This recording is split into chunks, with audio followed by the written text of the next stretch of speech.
seorang ulama dari Maroko, mimpi bertemu Nabi. Kisah yang terjadi di zaman kita ini. Nabi berkata kepadanya, pergilah kamu ke Mekah, temui Fulan bin Fulan. Beritahu dia bahwa dia adalah ahli surga. Malam kedua pun dia mimpi yang sama. Malam ketiga pun juga. 3 malam berturut-turut mimpi Nabi dengan pesan yang sama. Maka ulama Maroko ini pun mengumpulkan hartanya, perbekalannya untuk pergi ke Mekah. Sesampainya di Mekah, ia melakukan umroh, lalu menghubungi sahabat-sahabatnya para ulama Mekah untuk menanyakan orang yang dia cari. Maka bersama-sama dengan para ulama Mekah, mereka mencari orang yang dimaksud. Dapat info, dia tinggal di daerah pelosok. Sesampainya di daerah yang dimaksud, para ulama ini bertanya kepada penduduk setempat, kau tahu rumah Fulan bin Fulan? Penduduk itu pun kaget. Kalian, para ulama, dengan pakaian terhormat, kalian orang-orang soleh, dengan penampilan alim seperti ini, mencari Fulan bin Fulan? Iya, memangnya kenapa? Kata ulama Maroko itu. Kalian akan tahu sendiri setelah bertemu dengan orangnya. Maka ditunjukkanlah rumah orang yang dimaksud. Begitu pintu diketuk, yang keluar adalah seorang laki-laki dengan penampilan preman, dekil, fasik. Ulama Maroko ini kaget. Dia berkata dalam dirinya, aku pikir orang yang akan kutemui adalah orang alim, soleh, ahli ibadah.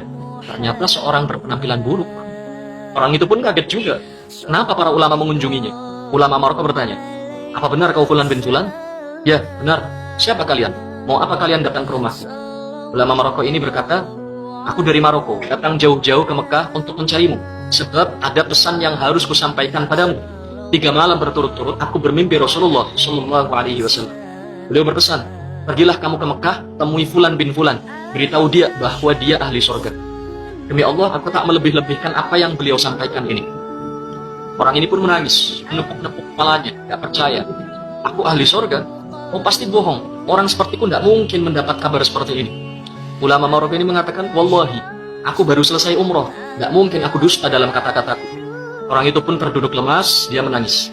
Ulama Maroko berkata, demi Allah, apa amal perbuatan yang kau lakukan sampai kau dapat kabar gembira seperti ini? Dia pun menjawab, aku ini orang hina, orang paling rusak, paling bejat di kota ini. Aku selalu sembrono dalam sholat. Bertahun-tahun aku tak pernah ke Masjidil Haram, padahal aku tinggal dekat Ka'bah. Aku ini orang rusak, aku tidak punya amal apapun.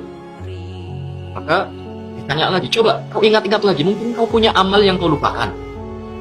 Maka orang ini mengingat-ingat, lalu dia katakan, iya, aku punya satu amal baik, dan cuma ini amal baik yang aku punya. Tidak ada amal soleh lain selain yang ini. Dulu, aku pernah punya seorang tetangga, dia mati. Dia meninggalkan istrinya menjanda dan anak-anaknya yatim. Saat itu aku bernazar, akan membagi 2 semua upahku. 1 untukku dan keluargaku, 1 lagi untuk janda tetanggaku dan anak-anaknya. Wallahi, dari semenjak itu sampai hari ini, aku masih terus membagi 2 upahku untuk keluargaku dan untuk mereka. Ulama Maroko berkata, ayo kita ke Masjidil Haram. Orang ini pun mandi, memakai pakaian terbaiknya, lalu pergi bersama para ulama ke Masjidil Haram untuk sholat berjamaah. Pertama kali dia masuk Masjidil Haram, dia menangis. Dia terus menangis, tidak henti-henti sampai dikumandangkan iqamat sholat.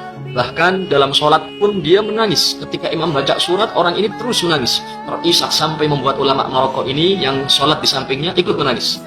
Berdiri rakaat pertama, rakaat kedua, rakaat ketiga, sampai sujud sebelum akhir.